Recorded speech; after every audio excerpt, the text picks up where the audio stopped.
అధిక బరువు అనేక సమస్యలకు కారణం. సాహితీ యోగా ఆన్లైన్ క్లాసులో జాయిన్ అవ్వండి. మనం ఇంట్లో వాడే కొన్ని ప్లాస్టిక్ డబ్బాలు, వీటి వల్ల మనం ఎలాంటి ప్రాబ్లమ్స్ అనేవి ఫేస్ చేస్తాం.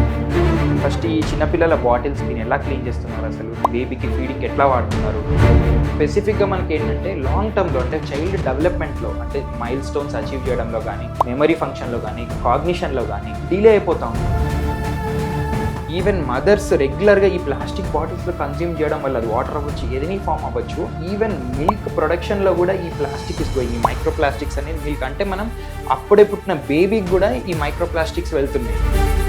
ఐఐటి కాన్పూర్లో కూడా కొన్ని స్టడీస్ ఏం చెప్పారంటే ఒక్క డేలో ఒక 3 to 4 times ఈ టీ బ్యాగ్ డిప్ చేసి నార్మల్ కన్జ్యూమ్ చేసి almost 75,000 particles of micro plastic మీరు కన్జ్యూమ్ చేసినట్టు సమానం అని చెప్పి done some research also. Hello viewers, welcome to Suman TV. So ఇప్పటి వరకు మనం చేసే కొన్ని మిస్టేక్స్ అనుకుంటూ ఉంటాం, చిన్నదేలే, పర్లేదులే, ఒక సెకండే కదా, ఓ 10 నిమిషాలే కదా, ఇందులో కూడా ఇదంతా ఏమొస్తుంది అంటే ఇంత చెప్తున్నాను, ఇంత చిన్న విషయమే అంటూ అంత పర్టికులర్గా మెన్షన్ చేస్తున్నాను అంటే మనము రోజు వాడే వస్తువులే, మన కిచెన్లో కావచ్చు, మనం బయటకు వెళ్ళినప్పుడు యూస్ చేసే థింగ్సే కావచ్చు.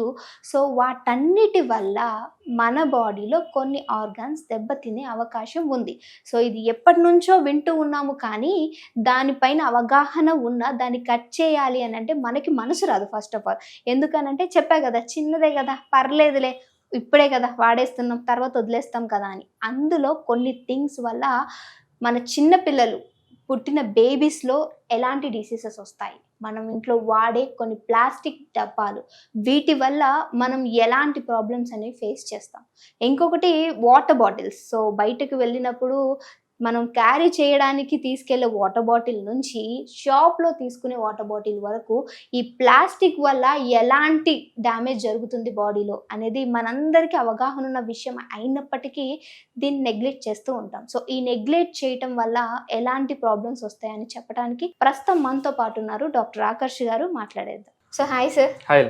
సో మీరు నాకు ప్లాస్టిక్ గురించి ఒక డిస్కషన్ చేద్దాము అని చెప్పినప్పుడు, సో ఐ థాట్ ఇది డైలీ వాడేదే కదా, ఏముంటుందిలే అని అనుకున్నాను.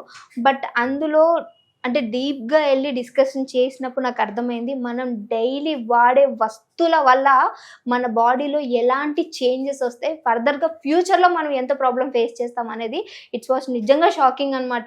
తెలిసినప్పటికీ మనం చాలా అంటే ప్లాస్టిక్ కవర్స్ వాడొద్దు అని చెప్పినప్పుడు కొన్ని ఇయర్స్ నెగ్లెక్ట్ చేసాం. ఇప్పుడు వస్తున్నట్టున్నాయి మనకి పేపర్ కవర్స్, కాబట్టి ఇప్పుడు వస్తున్నట్టున్నాయి. సో అందులో ఫస్ట్ మన దగ్గర ఉన్నది ఏంటంటే చిన్న పిల్లలు తాగే పాల బాటిల్, తర్వాత ఇది డైలీ నేను తాగే వాటర్ బాటిల్. సో ఇది ఎందుకు పెట్టామనంటే సార్ డిస్కస్ చేస్తారు. అండ్ డైలీ టీ తాగే కప్పులు, బయటకు వెళ్తే ఖచ్చితంగా డైలీ 4-5 సార్లు డెఫినెట్గా ఇందులో మనం చాయ్ తాగుతాం. అండ్ ఇది కూడా గ్రీన్ టీ. సో ఇందులో ఏముంది అని అంటే సార్ డిస్కస్ చేస్తారు. సో ఇదైతే అసలు చెప్పనక్కర్లేదు, ఇప్పుడు వెస్ట్రన్ స్టైల్ అంతా కూడా మనము అడాప్ట్ చేసేసుకున్నాము. అండ్ వాటర్ బాటిల్ ఖచ్చితంగా నేనైతే బయటకు వెళ్తే మాత్రం వాటర్ బాటిల్ క్యారీ చేయడం నాకు చాలా బద్ధకం. సో ఇలాంటివి నేను డెఫినెట్గా తాగుతూ ఉంటాను. అండ్ ఇవి ఏదో కొనుక్కొచ్చుకున్నాము, ఎందుకు పడేయడము, ఇంట్లో ఏదో ఒక మసాలాకో దేనికో ఒక దానికి యూజ్ అవుతుంది కదా అని తీసుకొచ్చి వాడేసి అట్లానే దీంట్లో పచ్చడేసి పెట్టామన్నమాట. సో ఈరోజు దీనివల్ల మనకి ఎలాంటి డ్యామేజ్ జరగబోతుంది బాడీలో, సో వీటి గురించి సార్ ఎక్స్ప్లెయిన్ చేస్తారు ప్లీజ్ సార్. సో మీరు అన్నట్టు మేడం, ఫస్ట్ ఈ చిన్నపిల్లల బాటిల్స్ మీద స్పెసిఫిక్గా నేను మాట్లాడదలుచుకున్నాను. ఎందుకంటే ఇది వెరీ రెగ్యులర్గా కామన్ ప్రాక్టీస్గా చూస్తున్నాను నేను ఎవ్రీ డే టు డే. దీన్ని ఎలా క్లీన్ చేస్తున్నారు, అసలు బేబీకి ఫీడింగ్ ఎట్లా వాడుతున్నారు, సో దీనివల్ల ఎట్లా బేబీకి ప్రాబ్లం రావచ్చు అనేది ఒకసారి నేను డిస్కస్ చేయదలుచుకుంటున్నాను. సో స్పెసిఫిక్గా ఏంటంటే మనం ఇది బాటిల్ జనరల్గా మనకి బీపీఏ ఫ్రీ వాడమని చాలా మంది చెప్తారు. But generally first of all మనకు అవైలబిలిటీనే బీపీఏ ఫ్రీ వాటర్ బాటిల్స్ చాలా తక్కువ అవైలబిలిటీ. ఒకవేళ అవైలబిలిటీ ఉన్నా స్పెసిఫిక్గా మనం చూసుకోవాలి. అంటే చాలా మందికి దీనివల్ల చెప్పదలుచుకుంది ఏంటంటే బీపీఏ ఫస్ట్ ఆఫ్ ఆల్ అసలు ఛాన్స్ ఉంటే బీపీఏ ఫ్రీ చూస్ చేసుకోండి. బట్ బీపీఏ ఫ్రీ కూడా ఎంతవరకు సేఫ్ అనేది గోయింగ్ ఫార్వర్డ్ నేను చెప్తాను ఒకసారి. సో బీపీఏ ఫ్రీ అని అంటే ఏంటి అనేది కూడా ప్లీజ్ ఎక్స్ప్లెయిన్. బీపీఏ ఫ్రీ అంటే madam it's a compound called bisphenol A. So ఈ బిస్ఫినాల్ ఏ అనేది మనకి జనరల్గా చాలా రెగ్యులర్గా ప్లాస్టిక్లో యూజ్ చేసే మెటీరియల్. సో ఇది మనకి మన హార్ట్కి కానీ మన హెల్త్కి కానీ మంచిది కాదని దాన్ని బ్యాన్ చేశారు. సో స్పెసిఫిక్గా దాని ఏంటంటే మనకి ఇప్పుడు అది లేకుండా మనకి వాటర్ బాటిల్ తయారు చేస్తారు. జనరల్ ఏంటంటే ఎక్కువ ఈ ప్లాస్టిక్ని టఫెన్ చేయడం కోసం చేస్తారు మేడం. ఇది BPA ఫ్రీ అనేది జనరల్గా ఈ బిస్ఫినాల్ అనేది ప్లాస్టిక్ని టఫ్ చేయడం కోసం వాడతారు. So first of all so దాన్ని స్పెసిఫిక్గా తీసేసి స్పెసిఫిక్గా ఇది బెటర్ ఫామ్లో ఇవ్వడం కోసం మనకి BPA ఫ్రీ. బట్ స్టిల్ మరి BPA ఫ్రీ అని చెప్పినా కూడా BPS, BPF అనేది బిస్ఫినాల్ F ఫార్మ్స్లో కూడా మనకి ప్లాస్టిక్లో యూసేజ్ ఉంటుంది, which is not good for our body actually. Okay sir, ఇంకొకటి డౌట్ నాకు. సో మరి ఇది యూస్ చేయకూడదు అని చెప్తున్నారు. దీన్ని యూస్ చేయటం వల్ల మన బేబీస్లో వచ్చేటువంటి ఏవైతే డిసీజెస్ ఉంటాయో అది ఏ విధంగా వస్తే వాటి గురించి ఎక్స్ప్లెయిన్ చేయండి. ఇప్పుడు ఇది ఇప్పుడు మనం జనరల్గా దీంట్లో మిల్క్ ఫీడ్ చేస్తాం కాబట్టి మిల్క్ కొంతమంది జావా అట్లా ఫీడ్ చేస్తూ ఉంటారు, different kinds of liquids for the babies. So స్పెసిఫిక్గా ఏంటంటే మనకి ఇక్కడ ఇందులోంచి తీసుకున్నప్పుడు ఇవి మనకి జనరల్గా వెంటనే ఎఫెక్ట్ చేయవండి బేబీస్కి. ఇప్పుడు తాగ్గానే వామిటింగ్ రావడము, తాగ్గానే మోషన్స్ అవ్వడం ఇవన్నీ ఏమి జరగదు. బట్ దిస్ ఈజ్ అంతా కూడా over a period of time. అంటే మనం 2 years 3 years బేబీ ఎంతవరకు అయితే లిక్విడ్స్ తీసుకుంటారు ఈ ఫీడ్స్ ఇచ్చినప్పుడు, సో ఈ స్మాలర్ మైక్రో ప్లాస్టిక్స్ అంటాం ఇప్పుడు. సో ఈ స్పెసిఫిక్గా మనం ఈ బాటిల్లో జనరల్లీ క్లీనింగ్ ప్రాసెస్లో చూసాను నేను, వేడి మరిగే వాటర్లో అందులో పెట్టేసి ఉడకబెడతారు మొత్తం. లిటరల్లీ మనం పెద్ద స్టీల్ గిన్నె తీసుకొని ఈ బాటిల్స్ అన్ని అందులో వేసి హై ఫ్లేమ్లో పెట్టి ఉడకబెడతారు ఒక 10-15 నిమిషాలు. So first of all plastic ఇందులోంచి కన్జంప్షనే తప్పంటే దీన్ని ఇంకా హీట్ చేస్తున్నాం. You are heating the plastic which is literally toxic అండి. సో ఈ బాటిల్ని వేడి వాటర్లో మనం కుక్ చేసినప్పుడు ఓన్లీ ప్లాస్టిక్ ఇట్ సెల్ఫ్ కాదు, దాని నుంచి వచ్చే ఫ్యూమ్స్ కూడా మనకి టాక్సికే. So first of all it's మనకి చాలా అన్ఫార్చునేట్ థింగ్ ఏంటంటే ఇది ఫస్ట్ మనం ఇంపార్టెంట్ థింగ్ అడల్ట్స్ కూడా కాదు బేబీస్కి వాడుతున్నాం. సో ఈ బేబీస్కి వాడడం వల్ల ఈ రోజు వెంటనే మనకి ఎఫెక్ట్స్ ఇంతకుముందు అన్నట్టు వెంటనే మోషన్స్ అవ్వడమో వామిటింగ్ రావడమో అట్లాంటిది ఏం జరగదు. కాకపోతే స్పెసిఫిక్గా మనకి ఏంటంటే లాంగ్ టర్మ్లో అంటే చైల్డ్ డెవలప్మెంట్లో అంటే మైల్ స్టోన్స్ అచీవ్ చేయడంలో కానీ, మెమరీ ఫంక్షన్లో కానీ, కాగ్నిషన్లో కానీ, సో స్పెసిఫిక్గా కొన్ని యాక్టివిటీస్ చైల్డ్ పర్ఫామ్ చేయడంలో కానీ డిలే అయిపోతూ ఉంటాయి. సో ఇది మనం ఎక్కువ గమనించాం. ఇంతకుముందు మేడం యాక్చువల్లీ ఆటిజం అనే ఒక కాన్సెప్ట్ ఉంది. సో లైక్ కొన్ని స్పెసిఫిక్గా మైల్ స్టోన్స్ అచీవ్ చేయలేకపోవడం, సో వీటికి జనరల్గా చాలా మట్టుకి ఇంతకుముందు ఇంత ఆటిజం అనే టర్మ్ మనం వినలేదు. బట్ చాలా వరకు మనం ఇప్పుడు ఈ మధ్య ఎక్కువ వింటున్నాం. సో చాలా వాటికి స్పెసిఫిక్గా మనకి ఏం కాజ్ తెలియట్లేదు. ఎందుకు వస్తుందంటే నిజంగా స్పెసిఫిక్గా కాజ్ ఏం లేదు. బట్ కొన్ని కేసెస్లో వన్ ఆఫ్ ద కాజ్ ఇట్లా ఈ రెగ్యులర్ కన్జంప్షన్ ఆఫ్ ప్లాస్టిక్ బాటిల్స్లో ఫీడ్ చేయడం వల్ల, సో దీనివల్ల బ్రెయిన్లో మనకి ప్లాస్టిక్ ఈ మైక్రో ప్లాస్టిక్స్ అనేది బ్రెయిన్లో డిపాజిట్ అవుతున్నాయి. యాక్చువల్లీ స్టడీస్లో ప్రూవ్ చేసినారు మన బ్రెయిన్లో ఈవెన్ మదర్స్ రెగ్యులర్గా ఈ ప్లాస్టిక్ బాటిల్స్లో కన్జ్యూమ్ చేయడం వల్ల అది వాటర్ అవ్వచ్చు, ఏదైనా ఫామ్ అవ్వచ్చు, ఈవెన్ మిల్క్ ప్రొడక్షన్లో కూడా ఈ ప్లాస్టిక్ ఇస్ గోయింగ్. ఈ మైక్రో ప్లాస్టిక్స్ అనేది మిల్క్ అంటే మనం అప్పుడే పుట్టిన బేబీకి కూడా ఈ మైక్రో ప్లాస్టిక్స్ వెళ్తున్నాయి. అంటే ఫీడ్ చేసేటప్పుడు ఈవెన్ అంటే మదర్ బేబీకి ఫీడ్ చేస్తున్న టైంలో కూడా ఈ ప్లాస్టిక్ మైక్రో ప్లాస్టిక్స్ అనేవి మిల్క్ లో కూడా ఉన్నాయి. సో ఈ మిల్క్ నుంచి అప్పుడే పుట్టిన బేబీకి కూడా మనకి ప్లాస్టిక్ వెళ్ళేలాగా జరుగుతుంది. ఈవెన్ ఇన్ ప్లేసెంటా లోపల ఏదైతే మనం లోపల ఉన్నప్పుడు మనకి లోపల బిడ్డ ఉన్నప్పుడు నరిష్మెంట్ కోసం ఎక్కడి నుంచి అయితే మనం ప్లాసెంటా నుంచి తీసుకుంటామో అందులో కూడా ఈ ప్లాస్టిక్ అనేది చూసారు స్టడీస్లో. సో ఇప్పుడు మేడం మీరు చెప్పారు కదా ఇది మీరు డైలీ కన్జ్యూమ్ చేసే వాటర్ బాటిల్. సో ఇది ఏంటంటే మనకి ఇది little bit better form of plastic అనొచ్చు. ఫస్ట్ ఆఫ్ ఆల్ ప్లాస్టిక్ అనేది తప్పు, బట్ స్టిల్ మనకి ఏంటంటే యూజబిలిటీలో ఈజీగా ఉండడం కోసం ఇది యూజ్ చేసే కొంతవరకు సేఫే, బట్ 100% సేఫ్ అంటే కాదు. సో ఇది కూడా మనకి ప్లాస్టిక్ ఏదైతే మనకి స్పెసిఫిక్గా ఈ టఫ్ అండ్ ప్లాస్టిక్ ఏదైతే ఉందో ఇందులో కూడా ఎంతో some amount of micro plastic అంటే రెగ్యులర్ కన్జంప్షన్ అంటే ఇందులో ఇప్పుడు ఇవాళ ఒకరోజు తాగడం వల్ల మీకు రాకపోవచ్చు, బట్ కంటిన్యూస్గా over period of time 2-3 years నుంచి ఇదే మీరు బాటిల్ వాడుతున్నారంటే కంటిన్యూస్గా మీకు ఎంతో లెవెల్లో మైక్రో నానో ప్లాస్టిక్స్ అనేది ఖచ్చితంగా మీరు ఇంజెస్ట్ చేస్తూ ఉన్నట్టు. అంటే ఇప్పుడు మీరు ఇందాక చెప్పినట్టు మదర్ ఫీడింగ్ చేసేటప్పుడు ప్లాస్టిక్ అంటే సో ఇప్పుడు మనం ఇప్పుడు నేను ఇది డైలీ తాగటం వల్ల ప్లాస్టిక్ బాటిల్స్లో నేను నా బేబీస్కి నేను ప్లాస్టిక్ ఇస్తున్నట్టు నేను ఫీడింగ్ చేస్తున్నప్పుడు ప్లాస్టిక్ త్రూ ఫీడింగ్ చేస్తున్నట్టు. ఓకే, అంటే మీరు అనుకోవచ్చు కంటిన్యూగా సార్ 2-3 years వాడొద్దన్నారు, కొత్త బాటిల్ మార్చొచ్చు అని. అసలు ప్లాస్టిక్ బాటిల్సే యూజ్ చేయకూడదు అని మీనింగ్, కానీ దీన్ని ఒక 3 సంవత్సరాలు వాడొద్దన్నారు కానీ 2 నెలలకు ఒకసారి 6 నెలలకు ఒకసారి అంటే మార్చడం కాదు దీని మీనింగ్, అంతే కదా సార్? ఎస్, అంటే ఇప్పుడు రెగ్యులర్ గా మార్చడం వల్ల ఎన్విరాన్మెంట్ వరకు మనం ఎంత డిస్టర్బ్ చేస్తున్నాం. So again we have eliminating. ఇప్పుడు దీని ఎలిమినేషన్ కూడా చాలా కష్టం plastic. So first of all plastic usage ని తగ్గిస్తాం, because there are lot of studies. Even అంటే ఇప్పుడు పుట్టిన బేబీకి కూడా మనం ప్లాస్టిక్స్ ఇస్తుంటే ఫస్ట్ ఆఫ్ ఆల్ మనం ఈ ప్లాస్టిక్ మనం టెస్ట్ చేయడానికి ఇప్పుడు మనకి ఏదైతే రక్త పరీక్ష ఇప్పుడు హిమోగ్లోబిన్ పర్సెంటేజ్ అంటాం, ల్యాబ్ కి వెళ్తాం హిమోగ్లోబిన్ ఇంత పర్సెంటేజ్ ఉందంటాం, తక్కువ ఉంటే దానికి కరెక్ట్ చేసుకోవడానికి ఏం చేయాలో చేస్తాం. బట్ ఈ స్పెసిఫిక్గా ఈ ప్లాస్టిక్ గురించి ఈరోజు మన డిస్కషన్ ఏంటంటే దీనికి ఏం టెస్ట్ లేదండి మనకి. ఇప్పుడు బయటికి వెళ్ళి ఇప్పుడు మనం ఒక బ్లడ్ టెస్ట్ ఇచ్చి నాలో ఎంత ప్లాస్టిక్ ఉందంటే తెలీదు. ఇది ఏంటంటే చాలా కాంప్లెక్స్. ఏంటంటే ఇది చాలా రోజుల వరకు ఒక పర్టికులర్ ఆర్గన్స్ లో డిపాజిషన్, అంటే స్పెసిఫిక్ గా బ్రెయిన్ లో కావచ్చు, మనకి మగవాళ్ళలో టెస్టికల్స్ లో కావచ్చు, ఆడవాళ్ళు చాలా ఫర్టిలిటీ ఇష్యూస్ చూస్తున్నాం. సో అందులో ఫాలికల్స్ ఇన్వాల్వ్ కావడం కావచ్చు, అంటే ఓవరీస్ లో ఈ డిపాజిషన్స్, దీనివల్ల తొందరగా మనకి స్పెసిఫిక్ గా ఈ ఇన్ఫర్టిలిటీ అనే కాన్సెప్ట్ ఎక్కువ ఫాస్ట్ గా వచ్చేయడం వాళ్ళకి అనేది కూడా చాలా వరకు స్టడీస్ ప్రూవ్ చేస్తున్నాయి. ఓకే, అంటే వాట్ సార్ ఏం చెప్తున్నారంటే నార్మల్గా ఫెర్టిలిటీ ఇష్యూ ఉన్న వాళ్ళు సో అన్ని టెస్టులు చేసినా అన్ని నార్మలే ఉంటాయి, కానీ ఇంకెక్కడ మనం మిస్టేక్ చేస్తున్నాం అంటే మేబీ ఒక కాజ్ ఈ ప్లాస్టిక్ అయి ఉండొచ్చు అని చెప్పేసి కొన్ని డెఫినెట్లీ. అంటే ఇప్పుడు మనకి చాలా ఇంపార్టెంట్, మనం రిప్రొడక్టివ్ సిస్టమ్ అనేది చాలా ఇంపార్టెంట్. ఫస్ట్ ఆఫ్ ఆల్ ఈ ఇన్ఫర్టిలిటీ ఇష్యూస్ ఈ మధ్య చాలా పెరిగినాయి. సో మనకి బ్లడ్ బ్రెయిన్ బ్యారియర్ అని ఉంటుంది, అట్లనే బ్లడ్ టెస్టికులర్ బ్యారియర్ అని ఉంటుంది, అట్లా బ్లడ్ ఓవేరియన్ బ్యారియర్ ఉంటుంది, బ్లడ్ ఫాలిక్యులర్ బ్యారియర్ ఉంటుంది. ఈ బ్యారియర్స్ మనకి ఏంటంటే నేచర్ నుంచి ఏదన్నా ఆపద వచ్చినప్పుడు మన బాడీని ప్రొటెక్ట్ చేసుకునే మెకానిజమ్స్, అంటే మనకి ఇన్ఫెక్షన్ రాకుండా, వెంటనే బ్రెయిన్కి వెళ్ళకుండా, మన ఇంపార్టెంట్ రిప్రొడక్టివ్ ఆర్గన్స్ ఇన్వాల్వ్ అవ్వకుండా మనకి చాలా బ్యారియర్స్ ఆర్గన్స్ ఉన్నాయి మేడం. సో ఆ స్పెసిఫిక్గా మనకి ఆల్రెడీ మన హ్యూమన్ బాడీలో కొన్ని ఉన్నాయి. బట్ దాన్ని డిస్రప్ట్ చేసేందుకు ఇట్లా రెగ్యులర్ కన్జంప్షన్ ఆఫ్ ప్లాస్టిక్స్, అంటే చిన్న పిల్లల నుంచి మనం పెద్దవాళ్ళ వరకు రెగ్యులర్గా మనం చాలా చిన్నదే కదా అని చూసి వదిలేస్తున్నాం.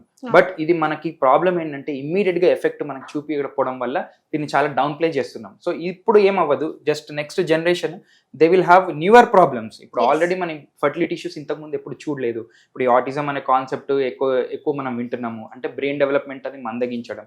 సో ఇవన్నీ కూడా స్పెసిఫిక్గా కొత్త issues we are able to deal. ఈ రోజు మనం ఉన్నాం, బట్ ఒక 30 years 40 years తర్వాత స్పెసిఫిక్గా అప్పుడు ఎట్లాంటివి మనం డీల్ చేస్తామో అప్పుడు ఉండవు. సో ఇప్పుడు చేసే మిస్టేక్కి అప్పుడు జనరేషన్ సఫర్ అవ్వకుండా ఉండడం కోసం ఈ స్మాల్ థింగ్స్, ఇవి చాలా వెరీ చిన్న థింగ్స్ మనం మార్చుకోగలిగితే మన డైలీ చేసే యాక్టివిటీస్లో, so it will be a very beneficial to the nature as well as for the human kind. So madam, మీరు జనరల్గా టీ కన్జ్యూమ్ చేస్తారా? ఎంత రెగ్యులర్ కన్జ్యూమ్ చేస్తారు? డైలీ ఒక 3 times. 3 times? ఓకే. రెగ్యులర్ గా టీ కప్స్ మనం యూజ్ చేస్తూ ఉంటాం. అంటే ఇంతకు ముందు మనం యూస్ టు హ్యావ్ కొంచెం ప్లాస్టిక్ వాటిలలో వాడేవాళ్ళం. ఇప్పుడు బెటర్ గా యూజ్ చేద్దామని పేపర్ కప్స్ వచ్చినాయి. But small thing with paper cups is, ఇప్పుడు ఈ ప్లాస్టిక్ ఎట్లా ఉంటుంది మరి, పేపర్ తో తయారవుతుంది కదా, అంటే లోపల దీని కోటింగ్, అంటే ఇప్పుడు మనం వేడి నీళ్లు పోసాం యాక్చువల్లీ ఇందులో. సో ఈ వేడి నీళ్లు జనరల్ గా మనకు నార్మల్ పేపర్ అయితే జనరల్ గా ఎట్లా అవుతుంది, వెట్ అయిపోతుంది. సో మొత్తం నార్మల్ గా మనం దాంట్లో తాగడానికి వీలు పడదు మనకి. బట్ దానికోసం లోపల పాలిఇథిలిన్ అని చెప్పి ఒక చిన్న కోట్ ఉంటుంది. సో ఈ పాలిఇథిలిన్ కోటింగ్ వల్ల లోపల మనం ఈ హాట్ వాటర్ వేసినప్పుడు సో స్పెసిఫిక్గా చాలా వాటికి అది దీంట్లో డిజాల్వ్ అయ్యి మళ్ళీ అందులో సిమిలర్ కాన్సెప్ట్ సేమ్ మళ్ళీ మైక్రో ప్లాస్టిక్స్ ఏదైతే యూజ్ చేస్తారో చుట్టుపక్కల coating, so which is not good for our body. We are consuming daily. ఇప్పుడు ఈ కప్లో చాలా మంది ఇప్పుడు ఈ మధ్య టీ వెరీ రెగ్యులర్ కన్జ్యూమ్ చేసే వాళ్ళు సో 3-4 times 5 times 6 times కూడా టీ తాగుతున్నారు. సో ఈ పేపర్ కప్స్ కంటే కూడా స్పెసిఫిక్గా it is better to choose for an alternative. Yes, అంటే యాక్చువల్ నేను కూడా అదే అనుకున్నాను, ఇది ప్లాస్టిక్ కాదు కదా ఇంకేంటి ఇష్యూ అని అనుకున్నాం. కానీ ఎస్, నిజంగానే పేపర్ ఒక్కసారి వాటర్లో పడంగానే మొత్తం ఇట్లా దగ్గరికి అయిపోతుంది, ఇది అవ్వదు. ఇంకొక విషయం ఏంటంటే ఇది, సో దీనివల్ల కూడా ఇష్యూ ఉంది. మనం ఏదైతే టీ బ్యాగ్ ఉంటుందో దీనివల్ల కూడా ఇష్యూ, ఇందులో కూడా ప్లాస్టిక్ ఉంది అని చెప్తున్నారు. సో అది ఏంటి అనేది తెలుసుకుందాం. సో వేడి నీళ్ళు వేయమని చెప్పారు సార్, ఒకసారి డిప్ చేద్దాం సార్. టీ బ్యాగ్, సో దీని గురించి మాట్లాడినప్పుడు ఇది కూడా యూజ్ చేయకూడదు, ఇది కూడా ప్లాస్టిక్ కలుస్తుంది అని అంటున్నారు. సో ఇది ఎక్కడ కూడా నాకు అలా అనిపించట్లేదు. సో స్పెసిఫిక్గా మీరు ఇప్పుడు ఏం చేస్తున్నారు? సో సిమిలర్ థింగ్, ఇప్పుడు మీరు ఏదైతే హాట్ వాటర్ ఏదైతే ఈ కప్లో పోసామో విచ్ ఇస్ నాట్ గుడ్ అంటున్నాం ఆల్రెడీ. సో అదే హాట్ వాటర్లో ఈ బ్యాగ్ని డిప్ చేస్తున్నారు మీరు. సో ఇందులో lot of micro and nano plastics ఉంటాయి, లాట్ ఆఫ్. ఇప్పుడు కొన్ని స్టడీస్ కూడా జరిగాయి, కొన్ని ఐఐటి కాన్పూర్లో కూడా కొన్ని స్టడీస్ ఏం చెప్పారంటే ఒక్క డేలో ఒక 3 to 4 times ఈ టీ బ్యాగ్ డిప్ చేసి నార్మల్ కన్జ్యూమ్ చేస్తే ఆల్మోస్ట్ 75,000 పార్టికల్స్ ఆఫ్ మైక్రోప్లాస్టిక్ మీరు కన్జ్యూమ్ చేసినట్టు సమానం అని చెప్పి they have done some research also. So స్పెసిఫిక్గా మనం ఈ టీ బ్యాగ్స్తో తాగే టీని స్పెసిఫిక్గా అవాయిడ్ చేస్తే ఇంకా better. So plastic bottle, so ఇది ఇంకా డైలీ ఆఫీస్ యూజ్, నాకు వచ్చినప్పుడు కూడా ఈ బాటిల్ కూడా ఇచ్చారు తాగమని. సో ఇదేంటంటే మనకు రెగ్యులర్గా మన కంటికి కనిపించేది, మనకి రెగ్యులర్ కన్జ్యూమ్ చేసేది. ఇదంటే ఓకే తీసేసుకోవచ్చులే, అంటే చిన్నోళ్ళు పెద్దోళ్ళు అని లేదు, ఎవ్రీబడి ఎవరైనా కన్జ్యూమ్ చేసుకోవచ్చు, ఎవరైనా తీసుకుంటారు, ఎవరైనా మంచిదని అనుకుంటాం. బట్ ఈవెన్ మనకు చెడ్డదని తెలిసినా కూడా కొన్నిసార్లు ఈ ప్లాస్టిక్ బాటిల్లో వాటర్ మనకి రెగ్యులర్గా ఈ మధ్య కన్జంప్షన్ పెరిగిపోయింది. ఇంతకు ముందు కూడా మనకి ప్లాస్టిక్ ఉంది కదండి, ఇంతకు ముందు కూడా జస్ట్ ఓన్లీ మనకి ఎప్పుడన్నా ఇంపార్టెంట్ ఆర్ ఎమర్జెన్సీ సిచ్యుయేషన్స్లోనే మనం బాటిల్ బయట కొనుక్కునే వాళ్ళం. Generally we use to carry. ఇప్పుడు ఆ క్యారింగ్ అనే కాన్సెప్ట్ పోయింది, మనం వాటర్ బాటిల్స్ తీసుకోపోవట్లేదు. సో ఈ ప్లాస్టిక్ కన్జంప్షన్ మనం regular actually most important and ఎక్కువ సార్లు మనకి ప్లాస్టిక్ మనం కన్జ్యూమ్ ఒకవేళ చేస్తున్నాము అంటే మోస్ట్ ఇంపార్టెంట్ కల్పిట్ అది వాటర్ బాటిలే. బికాస్ వెరీ చాలా సార్లు మనకి చాలా సింపుల్గా అవైలబుల్, ఈజీలీ అవైలబుల్ అండ్ మనకి కంఫర్టబుల్. సో అందుకనే ఇది మనం చూస్ చేసుకుంటాం. కాబట్టి please do avoid drinking from plastic bottles. First of all you should avoid drinking from plastic bottles. Rest of the things మనం స్లోగా మనం గ్రాడ్యువల్గా తీసేయచ్చు. కానీ లైఫ్లో ఫస్ట్ ఇది మాత్రం వాటర్ బాటిల్స్ ప్లాస్టిక్ నుంచి తాగడం మాత్రం only when it is very మనకి రిక్వైర్మెంట్ ఉంది, ఎమర్జెన్సీ ఉంది, ఆర్ మన దగ్గర అప్పటికి వాటర్ అవైలబిలిటీ లేనప్పుడే చూస్ చేసుకోండి. Please don't use water bottles. Sir మరి వీటి గురించి మాట్లాడుకుంటే ఇవి ఇంట్లోనే పెట్టుకుంటాం కదా, ఎస్. సో దీనివల్ల ఏంటి? So first of all pickle అంటేనే ఇట్స్ హైలీ కాన్సన్ట్రేటెడ్. మొత్తం దాంట్లో ఆయిల్స్ వేస్తాం, చాలా సాల్ట్ వేస్తాం, సో ప్రిజర్వ్ చేస్తాం. ఫస్ట్ ఆఫ్ ఆల్ అసలు దాన్ని ఖరాబ్ అవ్వకుండా ఉండడానికి మనమే చాలా ఇంగ్రీడియంట్స్ వేస్తాం. సో దాన్ని మనం ఈ హైలీ కాన్సన్ట్రేటెడ్ ఏదైతే మనం పికిల్కి మనం యూజ్ చేస్తామో మళ్ళీ దాన్ని సిమిలర్ కైండ్ ఆఫ్ ప్లాస్టిక్లో పెడుతున్నాం. సో ఇది ఎప్పుడు మన స్పెసిఫిక్గా ఇంకా మనం చాలా నిల్వ ఉంచుతాం ఇట్లాంటి వాటిని, అంటే చాలా మంత్స్ టుగెదర్ ఇలాగే ఉంటుంది. ఇప్పుడు ఒక వాటర్ బాటిల్ అయినా మనం తాగేటప్పుడు తాగేస్తాం, generally we discard it. But ఇది స్పెసిఫిక్గా కంటిన్యూస్గా దీన్ని రీయూజ్ చేస్తూ ఉంటాం. ఇప్పుడు ఇది పిక్కిల్ అయిపోతే మళ్ళీ నెక్స్ట్ 4-5 months తర్వాత ఇంకో పిక్కిల్ వేస్తాం ఇందులోనే. అంటే కంటిన్యూస్గా ఈ పిక్కిల్స్ అనేవి మనం కన్జ్యూమ్ చేయడం వల్ల ఇట్లాంటి జార్స్లో పెట్టి లాట్ ఆఫ్ మైక్రో ప్లాస్టిక్స్ తినడానికి మనకి అవకాశం ఎక్కువ ఉంటుంది. కాబట్టి ఇది అవాయిడ్ చేయడం బెటర్. యాక్చువల్గా పచ్చళ్ళే కాదు, మనం ఉప్పులు కారాలు ఏ దొరికినా సరే ఖచ్చితంగా పడేయడం ఎందుకు అని చెప్పేసి యూస్ చేస్తాం. కాబట్టి అసలు ప్లీజ్ అవాయిడ్, అసలు ఇలాంటివి ఇంట్లో పెట్టకండి. మన పిల్లలకి మనమే చేతులారా పాయిజన్ ఇస్తున్నట్టు ఇవి గనక ఇంట్లో పెట్టి మనం యూస్ చేస్తున్నట్లయితే. వెస్ట్రన్ స్టైల్కి వెళ్ళాము అని ఎందుకన్నానంటే, ఇప్పుడు మనకి చాలా మార్ట్స్లో దొరుకుతున్నటువంటి కప్ నూడిల్స్, సో దీన్ని మనం ఎక్కువగా వాడుతున్నాం. ఇదే ప్లాస్టిక్, ఇందులో మనం తినకూడని ఒక ఐటెం, దాంట్లో మళ్ళీ ఒక ప్లాస్టిక్ స్పూను. సో ఇన్ని ప్లాస్టిక్స్ అంతా కలిపి కూడా మన బాడీలోకి మనం కన్జ్యూమ్ చేస్తున్నాము. సో దీన్ని ఒకసారి చూసేద్దాం, సార్ ఎక్స్ప్లెయిన్ చేస్తారు. Please sir. హాయ్ అండి. సో ఇంతకుముందు మనం మాట్లాడినట్టు స్పెసిఫిక్గా ఈ జనరల్గా ఇప్పుడు ఈ మ్యాగీ వెరీ అందరికీ నచ్చే ఒక ఇంపార్టెంట్ మిడ్ నైట్ స్నాక్ అనుకోవచ్చు. సో ఇప్పుడు రెగ్యులర్గా కన్జంప్షన్ ఇప్పుడు పెరిగింది చాలా అందరిలో. So it is instant noodles అందరికి ఇష్టమే, నాకు కూడా ఇష్టమే. బట్ ఇక్కడ మనం ఇంపార్టెంట్ పాయింట్ ఏంటంటే, మనం నార్మల్గానే మనం ఈ నూడిల్స్ మనకు తెలుసు మైదాతో చేస్తారు, it is not good. But ఇది మళ్ళీ మనం కన్జ్యూమ్ చేసాం, మనకి ఈజీగా ఇంకా ఈజీ చేయడం కోసం ఇన్స్టంట్ నూడిల్స్ ఫామ్లో మనకి ఈజీగా చేసి చేతిలో పట్టుకొని వేడి వాటర్ కలిపి తినేలాగా మనకి అవైలబిలిటీకి వస్తుంది. సో ఇందులో కూడా చాలా వరకు మనకి ప్లాస్టిక్ కన్జంప్షన్ మనకు తెలియకుండానే చేస్తున్నాం. ఎందుకంటే ఇప్పుడు ఇట్లాంటి కన్జంప్షన్ పెరిగింది కాబట్టి స్పెసిఫిక్గా ఐ వాంటెడ్ టు టాక్. ఎందుకంటే ఇది మనం రెగ్యులర్ కన్జ్యూమ్ చేస్తున్నాం, మనం రెగ్యులర్ బేసిస్ మీద. ఈ మ్యాగీ అనేది ఇప్పుడు ఇన్స్టెంట్గా అయిపోయింది. వెళ్తూ ఆఫీస్లో మనం వెళ్తూ ఉంటారు, ఆఫీస్లో బ్రేక్ఫాస్ట్కి టైం ఉండదు, కార్లో కూర్చుంటారు, కప్ నూడిల్స్ తీసి ఇందులో వాటర్ మిక్స్ చేసేసి తినుకుంటా వెళ్ళిపోతూ ఉంటారు. సో అట్లాంటి వాళ్ళకి స్పెసిఫిక్గా ఇది రెగ్యులర్ బేసిస్లో ఇట్లా కంటిన్యూస్గా ఎంత బిజీ లైఫ్లో కూడా మనం ఇట్లాంటి స్పెసిఫిక్ థింగ్స్ చేయకూడదు.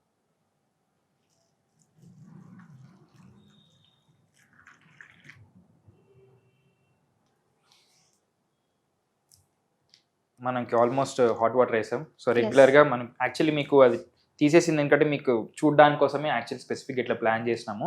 సో స్పెసిఫిక్గా మనం ఇట్లా ఈ వేడి వాటర్ వేసి మనం ఇది ఏదైతే ఇన్స్టంట్ నూడిల్స్ ఉంటున్నామో ఇట్లా స్పెసిఫిక్గా ఈ వేడి వాటర్లో ఈ ప్లాస్టిక్ దాంట్లో ప్లాస్టిక్ స్పూన్తో ఆల్రెడీ విచ్ ఈస్ ఆ ఫుడ్డే మంచిది కాదు, మనం దాంట్లో ద కన్జంప్షన్ ఎట్లయితే కన్జ్యూమ్ చేస్తున్నామో అది definitely which is not good for our body. Lot of micro nano plastics మనకి దీంట్లోంచి మనం కన్జ్యూమ్ చేస్తాం, which is very bad for our health. మనం ఇందాక మాట్లాడుకున్నట్టు ఇంట్లో అమ్మలు చేసే మిస్టేక్ ఇదే.